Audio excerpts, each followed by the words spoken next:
ఓం శ్రీ మాత్రే నమః. నమస్తే అండి. ఎలా ఉన్నారంతా? బాగున్నారా? నేను కూడా బాగున్నానండి. ఏంటనుకుంటున్నారా? బోండాలు వేసానండి. బోండాలనండి బజ్జీలనండి మీ ఇష్టం. కాకపోతే ఎంత బాగున్నాయో తెలుసా, కరకరలాడుతూ. మరి ఏం పిండితో వేసానా అనుకుంటున్నారు కదా? ఏం పిండో చెప్పనా? ఇడ్లీ పిండి. మనకి ఆల్రెడీ ఇడ్లీ పిండి ఫ్రిడ్జ్లో ఉంటుంది కదా. ఒక కప్పు పిండి తీసుకున్నానండి. 2 గుప్పుళ్ళు అటుకులు వేసాను. అలాగే ఒక ఉల్లిపాయ సన్నగా కట్ చేసి కూడా వేసాను. అలాగే 4 పచ్చిమిర్చి కూడా సన్నగా కట్ చేసి వేసాను. అలాగే ఒక అర టీ స్పూన్ జీలకర్ర కూడా వేసాను. ఆల్రెడీ ఇడ్లీ పిండిలో ఉప్పు ఉంది, అంత ఉప్పు వేయలేదు. చక్కగా కలిపేసాను. ఇలా బోండాలు వేసేసాను. ఇంతేనండి. ఏదైనా మనం మనసు పెట్టి చేస్తే ఏ పనైనా అవుతుంది, బాగుంటుంది. ఆరోగ్యం ఇది నేను చెబుతాను. మరి మనం కొనుక్కొని తెచ్చుకుంటాం బోండాలు, అవి సాగుతాయి. పిల్లలకైతే అరుగుదల తక్కువగా ఉంటుంది. పిల్లలకి ఏంటండి, పెద్దవాళ్ళకైనా కూడా నేను అవి పెద్దగా ఉంటాయి కదా, మరి అందుకు నేను ఇలా చిన్నగా వేస్తానమాట. లోపలికంటా బాగా ఉడికి కరకల్లాడుతూ ఎగుతాయి. ఈ రోజు చేసుకున్నాం కదా, రేపుడుకున్నా కూడా ఏమీ కావు. చక్కగా ఇందులో ఏమి శనగపిండి అలాంటివి ఏమీ వేయలేదు కదా మనం. శనగపిండి మైదా పిండి తప్పించి నేనైతే అటుకులు ఉన్నాయని వేసాను కదా. అటుకులు ఉన్నాయి కాబట్టి, అటుకులు లేవు అనుకోండి 2 చెంచాలు వరిపిండి అయినా వేయచ్చు. లేదా 2 చెంచాలు మనం చపాతీ చేసుకుంటాం కదా, గోధుమ పిండి అదైనా వేయచ్చు. రాగి పిండ జొన్న పిండ ఏదన్నా 2 చెంచాలు వేయడం వల్ల మరి ఇడ్లీ పిండిలో కొంచెం వాటర్ అనేది ఉంటుంది కదా, పిండి బురబురలను బట్టి. ఆ వాటర్ అనేది ఈ పిండి వేయడం వల్ల చక్కగా టైట్ వస్తుంది పిండి. ఇలాగా వేయడానికి పునుకులు ఇలా వస్తాయి అన్నమాట.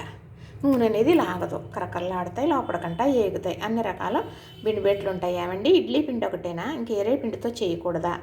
దోశల పిండి ఉన్నా కూడా చేయొచ్చు. కాకపోతే మరి 2 గుప్పుళ్ళు అటుకులకు బదులు 4 గుప్పుళ్ళు వేసుకోవాలి. మరి 2 చెంచాలు వేయమంటున్నాను కదా ఏదైనా పిండి. శనగపిండి మైదా పిండి తప్పించి గోధుమ పిండి కానీ వరిపిండి కానీ ఇంకా ఏదైనా జొన్నపిండి మరి రాగి పిండి ఏదన్నా కూడా 2 చెంచాలు వేయమన్నాను ఇడ్లీ పిండి అయితే. అదే దోశల పిండి అయితే 4 చెంచాలు వేసుకోవాలి. మరి దోశల పిండి మరి కొంచెం పలసగానే ఉంటుంది కదా. ఉల్లిపాయ పచ్చిమిర్చి పిండి జీలకర్ర వేసేటప్పటికి చక్కగా ఇలా కొంచెం టైట్గా వస్తుందా, పునుకులు వేస్తే ఇలా వస్తాయి. మనం దోశల పిండితో కూడా వేసుకోవచ్చు. ఇలా ఇడ్లీ పిండితో వేసాను కదా చక్కగా.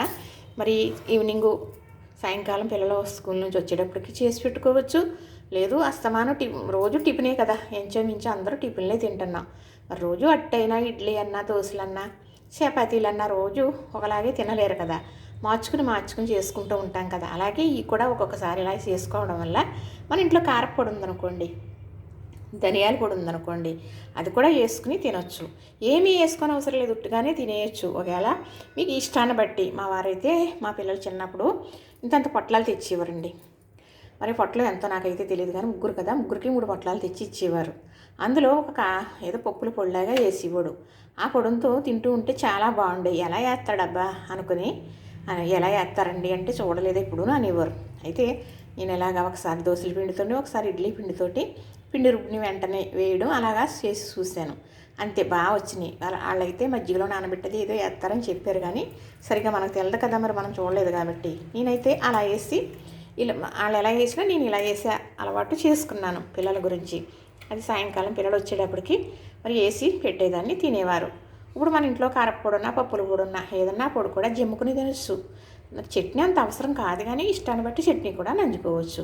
ఇప్పుడు ఇలాగా చేసుకున్నాం కదా, ఒక గుప్పుడు మిగిలిపోయి అనుకోండి, సాయంకాలం తిన్న తర్వాత పొద్దుటికి ఉన్నాయనుకోండి, అవి ఏమీ కావు, చక్కగా ఇంకా రుచి బాగుంటాయి, తినొచ్చు. ఇలాగా ఇదిగో చూసారా, ఇలా గుల్లగా ఉన్నాయి చూసారా, ఇలా ఉంటాయన్నమాట చక్కగా. ఇంతే, అంటే ఇడ్లీ పిండే కదా, గుల్లగానే ఉంటాయి, కమ్మగానే ఉంటాయి. మనం జీలకర్ర వేసాం కదా, మరి కమ్మగా రుచే కాదు, స్మెల్లే కాదు, ఆరోగ్యం కూడా. జీలకర్ర అంటే జీవకర్ర కదండి. మరి మినుములతో చేసే వంటకి ఏదైనా మా అమ్మ మరి జీలకర్ర వేసేసేదండి. రొట్టు కాల్చిన మినపరొట్టు జీలకర్ర వేసేవారు. మరి గారెల్లో కూడా జీలకర్ర వేసుకుంటాం కదా, మినపప్పు మందం అనేవారు మరి అని వేసేవారు అన్నమాట. మినుములతో వండిన వంటకి ఏదైనా జీలకర్ర ఎక్కువగా వేసేవారు. అలా నేను కూడా ఇలా చేసేటప్పుడు మరి పునుకుల కింద వేసిన మరి రొట్టు కాల్చినా కూడా జీలకర్ర నేను కూడా వేస్తూ ఉంటానండి. అది జీలకర్రే కాదు, జీవకర్ర. మరి పిల్లలకు కఫం కరిగించేస్తుంది. ఇలా ఈవినింగ్ తిన్నారనుకోండి సులువుగా అరిగిపోతుంది. పిల్లలకైనా పెద్దవాళ్ళకైనా ఎవరికైనా ఇలాగా ఇంట్లో ఉంటే ఇలా చేసుకోవచ్చు. ఏమండి, వేసేటప్పుడు చూపింతే బాగున్నాం, మనం కూడా అలా చూద్దాం కదా అని అనుకోవచ్చు మీరు. మరి నా ఛానల్ అంతంత మాత్రం. నేను ఎగిరెగిరి దంచినా ఎగరకుండా దంచినా అంతే కూలండి.